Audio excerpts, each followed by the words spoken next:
HIV stigma has been part of my experience of HIV as it is for everyone. It's the way that they refer to HIV as if it was something bad.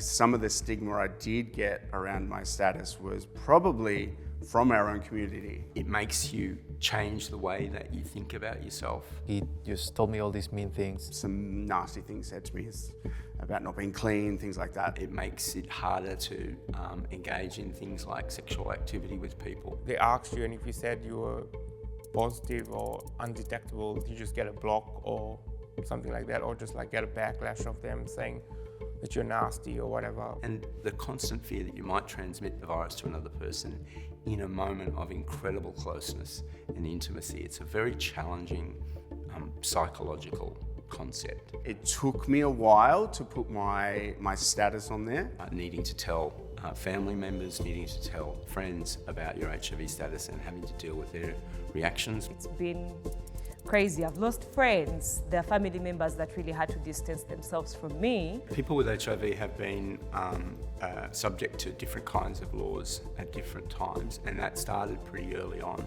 Initially, a lot of that stuff was focused on sex workers, and there were some pretty horrendous cases around that. But around the late 1980s, there was a series of what were called syringe bandit attacks, where people tried to hold up a service station or a convenience store using a syringe full of blood. And not a single one of those attacks was perpetrated by a person with HIV, but that led to a lot of legal action and a lot of laws being passed that effectively had the impact of criminalising people with HIV. There were many other laws at the time where you had to declare your HIV status to get in if you were going to get a visa, and possibly that would be rejected. The attitudes given to people living with HIV in Uganda are quite very strange. People still believe that people living with HIV are bewitched. I felt at home here when I got diagnosed, but if I was back in Fiji, there's not much medical support, or there's more like social stigma and all those kind of stuff exist. One of the real challenges for us here in Victoria with HIV and criminalisation is that there are laws in Victoria where you can go to jail just for putting someone at risk of HIV. And those laws are very broad laws. They're not specifically about HIV, but they can be used against people with HIV. And access to information here is much more like all over the place. But then back home we have places where like rural areas where even reaching those areas, actually they're far to reach areas. You might have to use like a boat. In Peru, I remember growing up and hearing everywhere in the media that HIV is related to sex workers and trans people, and as a bad disease. And I always hate saying those words because it's the country that I grew up with. In most states, like for example in New South Wales, generally speaking, the criminal law only steps in when there's transmission. So in Victoria, it isn't necessary for transmission to occur before somebody is at risk of criminalisation. There's still always a risk for people with HIV that they could be reported to the police, investigated, prosecuted, and potentially go to jail.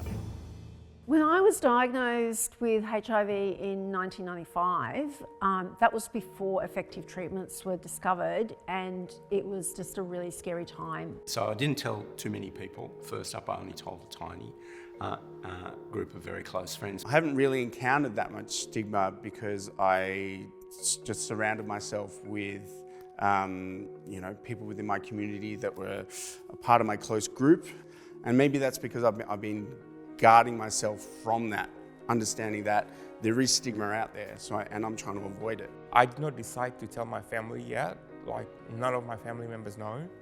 And I just don't want to burden them with that information, I think it's just the internalized stigma that I have and the way they might think of me or Not everyone really understands or understood what it means to live with HIV. Of course, everyone had this false information. I'm going to die very soon. Some of my family members mentioned, you shouldn't be going to school. We shouldn't be taking you, to any maybe fun parks because you're going to die soon. So a lot of people have had, to react differently. But I think that didn't really make sense to me because I had got enough information and I had really, accepted my status. So that actually just made me more brave to move on with my life and keep adhering very well to my medication. I was really lucky to be in a community that was responding to HIV. This was really at one of the hardest times of history for our queer community. But being in Sydney and living in inner Sydney in the 1990s, HIV was everywhere and it was terribly, terribly hard.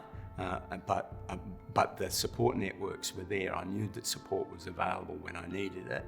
And I knew that I was part of a community that was fighting against HIV. Yeah, I do feel like communication is the sharpest tool in the box to avoid, misunderstandings and problems. So I feel like if people were just a little bit more aware of the way they talk about certain things, the stigma can be minimized and eventually just, get rid of it.